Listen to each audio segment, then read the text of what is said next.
Good morning, hello, welcome to the TriathlonDan YouTube channel. Welcome to another day of triathlon training. I can say that with a little bit more conviction now because I've just been for a swim, hence the wet hair. So I'm 2K this morning. Quick recap on my swim training recently, or lack of. I did the Outlaw Half on the 20th of June. I then didn't swim for 2 weeks, then did the Outlaw Half relay 2 weeks after that, and we are now 1 week from that point. So that's pretty much 3 weeks with just one swim. However, back in the water this morning, I couldn't really leave it any longer than that. I worked hard earlier in the year to get my swim fitness up, and I don't just want to chuck it down the pan. So 2K this morning, I felt okay, to be honest. I felt probably a little bit weaker towards the end, but not a huge amount. So I'm hoping that I'm just on the, on the cusp of would have been starting to lose like some serious swim fitness. But yeah, anyway, today's going to be a bit of a weird video. I'm going camping in some form later. So more on that later. But right now I'm just going to go for a haircut for morale and for, well, morale ahead of race day tomorrow, 100 mile TT tomorrow. Anyway, I'll catch you later.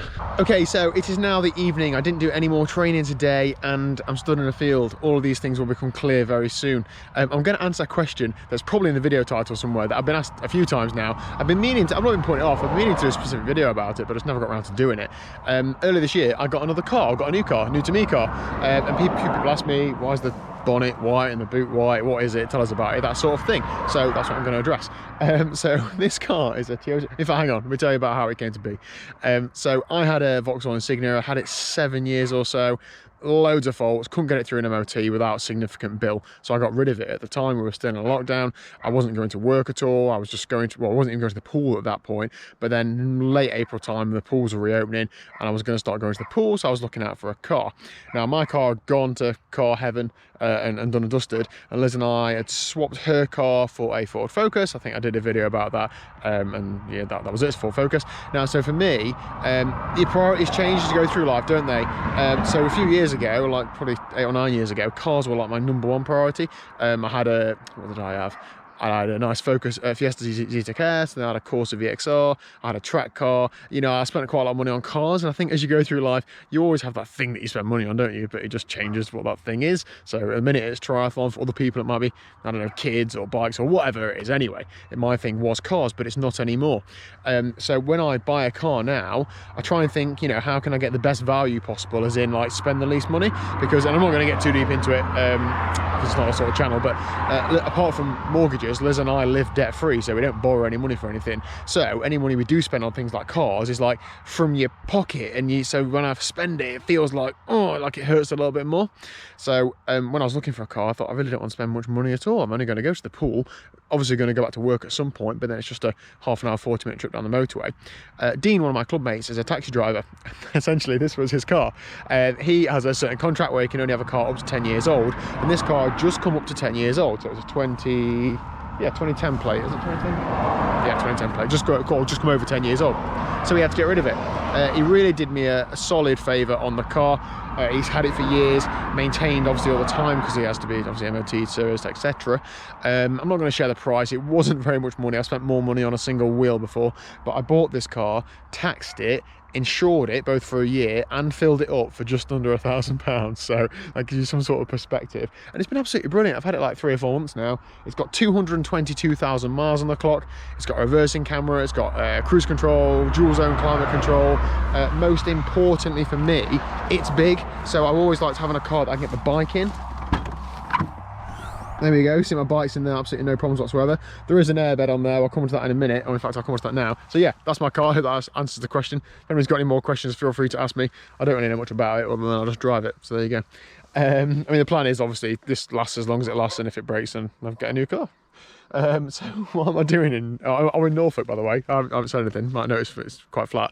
I'm doing a 100 mile time trial tomorrow, and I've got a few things planned this year where I'm staying away from home, and like domestic, oh God, all right, like staying in like Airbnbs and hotels and stuff has got loads more expensive, hasn't it?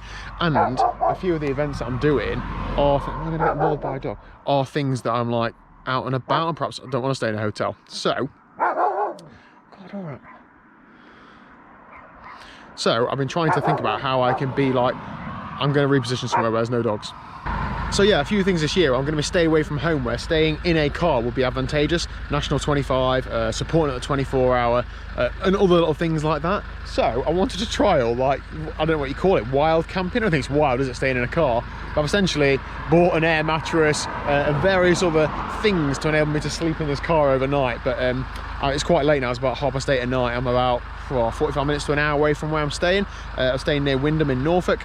It's about a 3-hour drive from mine, so obviously I don't want to travel up in the morning for a 7:20 start tomorrow morning. Shut up! Anyway, basically I'm going to go and get a pizza. I'm going to try and find somewhere to park up. Who knows where I'm going to park up? And then I'm going to show you my setup for the night. See you there.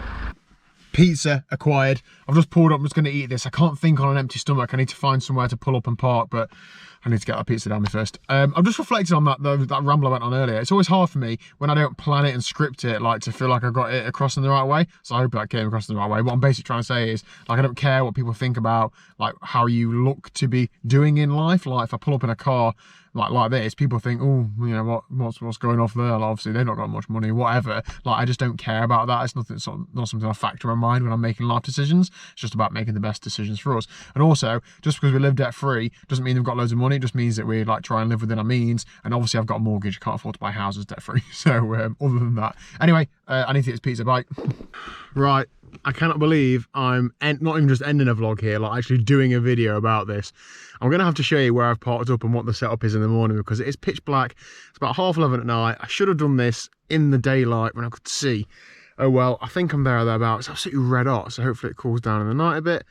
Yeah, this is it. Shadowed TriathlonDan for this evening, but that is it for today's video. Hope you've enjoyed that mixture of things. I'm now just going to lie here in the back of my car, edit this video, post it for tomorrow, and then get up in the morning and do a 100-mile TT. So tomorrow's video, 100-mile TT. Tri-size coming down apparently. Not sure if he's going to do any vlogging or if he's just going to chuck me a bottle or something. But yeah, anyway, feeling all right. But I'm glad I've not got a 3-hour drive this morning. Okay, so that's it. Thank you very much for watching. If you haven't already, hit the subscribe button down below. I don't really know why you would do it at this point, but whatever. And I'll see you tomorrow 4 PM. Laters.